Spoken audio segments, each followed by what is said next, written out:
There are lots of people in this country who, I argue, should be top of the deportation list, including this bunch of scammers and thugs I'm about to show you now. Be careful if you ever cross a bridge in London and come across this. 5 minutes of unedited scammers. Seriously? They're seriously on this bridge as well.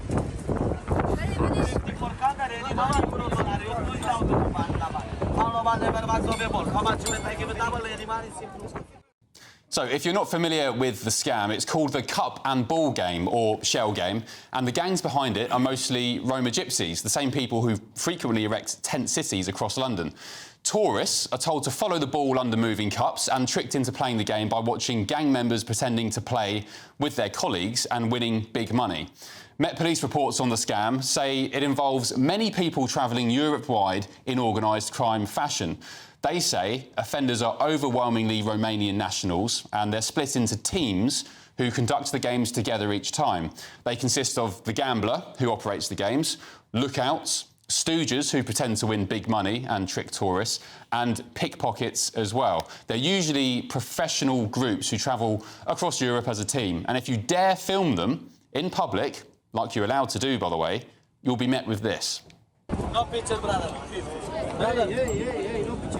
Hey! Delete the video. No. Delete. No. Why not? Because I don't want to. Huh? I don't want to take video with me. Well, not video. Huh? I want video. With me?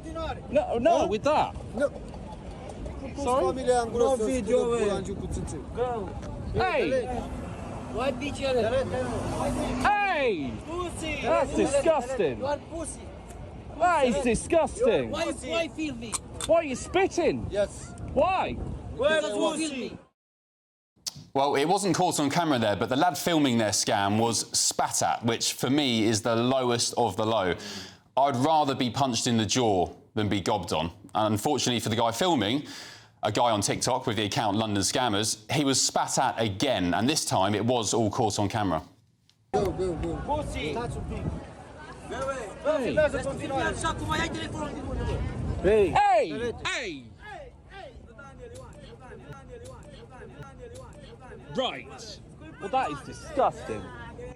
It's just vile, rotten behaviour. And could you imagine British people going to, I don't know, Bucharest or Sofia and spitting on the native population there? The levels of disrespect are off the scale. Well, it got even worse. No photo. Whoa! No pictures, please, no pictures. Mister, no picture, please. I'm taking a video, not pictures.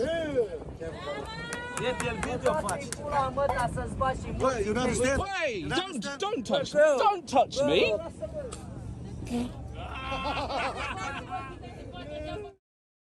So, spat at for a second time, a British man in his own capital city being gobbed on and then mocked afterwards by gangs of scammers. My oh my, how London has fallen.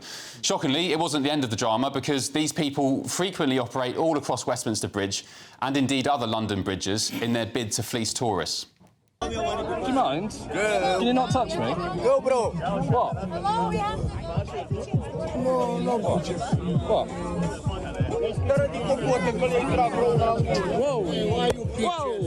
Whoa! Are you hitting me? What the fuck is wrong with you? Apologies for the colourful language there, but the Trump administration has taken great delight in promoting mass deportations in America. The official White House account is tweeting almost daily about the number of people it's kicked out of the country who shouldn't have been there in the first place, but who went on to commit criminal acts and drag the nation down. I argue it's time we got tough too. Mass deportations now. Have you had a random call lately from a strange number, maybe trying to sell you something or even scam you? If so, your info could be out there. That's because of data brokers, shady companies that scrape the internet for your personal details and sell them to marketers or even scammers. These days, scammers can even use AI to mimic your friends' voices and trick you into sending money. It's not just annoying, data brokers often target vulnerable people with high interest loans or sketchy offers. But there is a solution. Incogni, the sponsor of this video. Incogni contacts data brokers on your behalf and requests your info be deleted from their databases. And because your data can keep popping up, Incogni keeps sending removal requests to make sure it stays gone. They've just launched a new unlimited plan with custom removals. If you find your info on a weird website, just send them the link and their privacy team will work to get it taken down. Getting started is easy. Hit the link in the description, create your account and let Incogni handle the rest. It's risk-free for 30 days and you'll get 60% off an annual plan with the code GBNews. Take back control of your data with Incogni. Let's get the thoughts of my panel. Broadcaster Will Kingston, the political commentator Chloe Dobbs and the former Labour Minister Bill Rammell. Good evening, panel. Chloe, I'll start with you, ladies first, as always. Well, I mean, your thoughts and reactions to that shocking footage. I argue again, I'd rather be punched and beaten than spat on. I think it's the lowest of the low. But do we have a problem with the disrespect of Britain?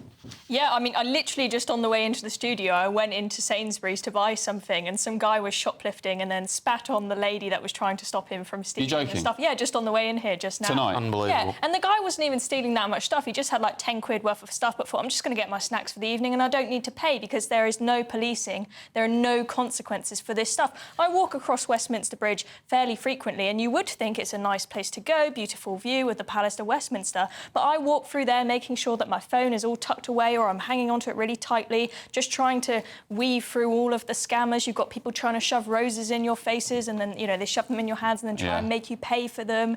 It's just an absolute nightmare, that bridge. So just to clarify, sorry, I'm really shocked at what you just said. You were in Sainsbury's tonight, somebody was shoplifting, they were confronted by a Sainsbury's worker, a female, and they spat at her. Yes. What did the person look like?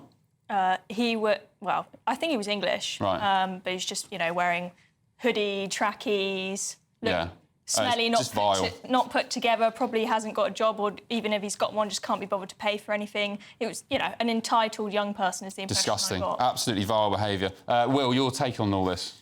Ben, what are they doing here? What are they doing here?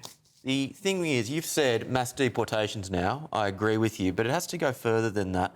Everyone knows, and they've known anecdotally for a long period of time, that people of particular ethnicities and from particular backgrounds disproportionately commit more crimes than others. Fortunately, even this government is now getting to the point where they're going to release more data to actually put some meat on the bone there. We know if you're from Romania, you're disproportionately more likely to commit crime. Same with Albania, same with every African country, same with pretty much every country that isn't part of the Anglosphere, which is culturally compatible with the UK. Everyone knows this, but no one's willing to say the uncomfortable thing is we need to get discriminatory in our immigration policy to say that we should have less people, in fact, no people from these countries. If Eritreans are 20 times more likely to commit sexual offences than non-Eritreans, why should a single Eritrean be in this country? It is not, on balance, a risk which is worth taking. These people shouldn't be here. They should not be here and they should not be allowed in as a result of the immigration policy that we currently have. But Bill, I guess some would say you can't tar a whole population with just a bunch of wrong-uns. No, you can't, and what Will said is not true. Go online and there is no evidence, discernible evidence, of the disparity in committing crime between people of different nationalities. However, I welcome the fact that the Home Office is going to release that by the end of the year.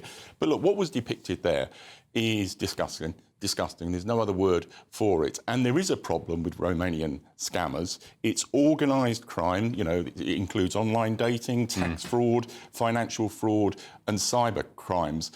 You need public awareness, you need the police to intervene, and you need joint operations. And actually, there was a joint operation between the British police and the Romanians last Thursday, and between Romania and the UK, 14 people were arrested.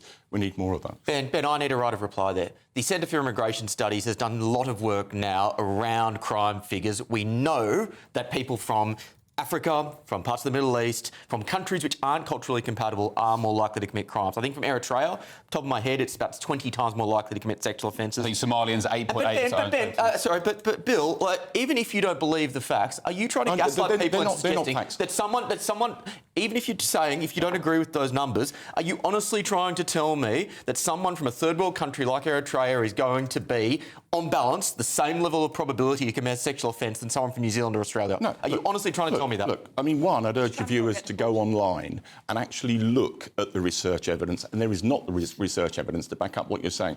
But sorry, Bill. Can I? But before we move on to that point, sorry to interject. So there was a story in the Telegraph from 10th of March this year. Foreigners are convicted of up to a quarter of sex crimes, and that's according to data from the Ministry of Justice. They are more likely than Brits in many nationalities.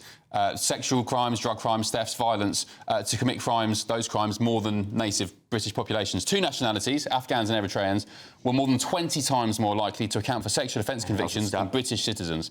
That's according to MOJ data. There are different categories of crime and you get different figures. But it is undoubtedly the case that we need tougher action. And you said, Will, that, the police ought to be responding to this. And yes, they should. And there is evidence that that is happening, but we need more of it. Bill, the point is... Sorry, Chloe, you go.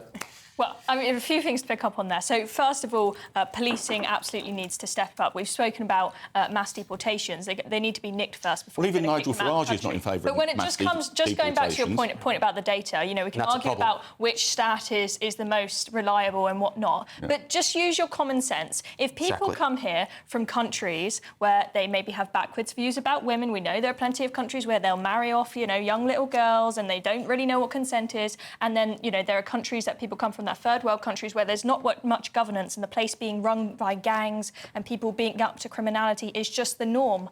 How can you possibly expect that there's going to be the same probability of them committing a crime as a normal Brit? And already the government uses risk factors and is introducing risk factors when awarding or granting visas. And I think that should happen. So how are those people that we just saw in that clip here? Genuinely, that's a genuine question. How are they... Well, they are the same group, I know this because I've been down there, the same group of people who erected these tent cities in Park Lane all across London, and they go around, I'll tell you what they do, they go down Oxford Street nicking meat and different things to sell, and they live in Park Lane in tents. They're the same people. But, for example, were they pre-Brexit and they came here via the EU freedom of movement? Are they illegal migrants? I genuinely want to know how these lowlifes here. I'm one of only 5% of immigrants in this country who are on a skilled worker visa. As I contribute to the economy. Yeah. 95% aren't. I really want to know how they're here. Well, there are a lot of Romanians that came here on freedom of movement. Right, yeah, and then got the right to remain after Brexit, as did all former EU. Can we talk about this mass deportations thing? For any viewers who are watching now, can somebody explain what mass deportations means? It's for illegals, right? Illegal migrants. Well, it depends what you're talking about. So, first of all, I think we should be deporting foreign criminals from our prisons, not just illegal migrants, right? Those are often people who have come here legally. We've got a huge prisons crisis. One, you might call it a mass deportation, would say every foreign offender in prison, you're out, off you go. That's 12,000 more spaces. We desperately need them. And then illegal migration, you might say anyone that arrives here from this point forward needs to be kicked out of the country, or you might say people who are already here who have come illegally, we're going to get rid of all of you as well. And I want to pick up on something that Bill said, where he said not even Nigel Farage is for mass deportations. True, and that's a real problem. I actually think that there is a world in which the Conservatives could move to the right of reform on immigration, because Farage is terrified of being labelled as a racist, and I think that's a genuine opportunity for the Conservatives. Has he not pivoted on mass deportations? I know that those comments came off the back of the Steve Edgington interview from GB News, but I think Zia Youssef a month ago, the Reform chairman, said that we'll deport all illegal migrants. Reform. Well, it's all over the place. But look, to some extent, this is semantics. I believe that everyone who doesn't have a legal right to be here should be deported, and the government's increasing deportations. But when people politically talking about mass deportations, I think they're misleading people, because they create the impression that you can just, suddenly round all these people up and send them away. Well, it's not credible.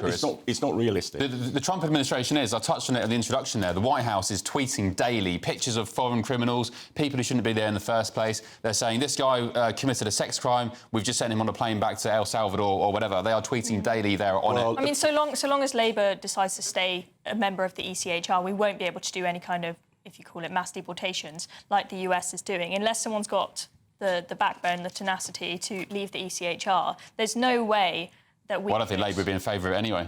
Would they? No, they wouldn't, but let's say theoretically they wanted to. But I think even if we do leave the ECHR, of course there will be hurdles to this. So, you know, I do think that reform needs to be careful not to give people the false impression that the day that they get into power, suddenly day one, everyone's going to be kicked out of the country. I'm not sure it's going to be quite as easy as in the US. There are going to be a lot of legal battles, and they know that, and so they've got a big team of lawyers, but take time. Last word, Will. Messaging is still important. If you have a strong sense of conviction and you communicate that clearly, it means it's less likely that more people will come in the future. Same with the illegal boats crisis. So that is why they need to speak tough on this. Yeah, and the reason I wanted to top the show with this tonight is because just seeing, you know, it personified in my mind the state we're in at the moment, where you have a British guy who's minding his own business, walking over Westminster Bridge, outside the Houses of Parliament, yards from Scotland Yard, and he's getting spat on by Roma gypsies, and they're mocking him and laughing him and pointing and bullying him and goading him on the bridge. I just thought, you know... Spot on. It just personifies everything that's wrong with Britain at the moment. Spot on. Anyway, let us know what you think. gbnews.com/your say.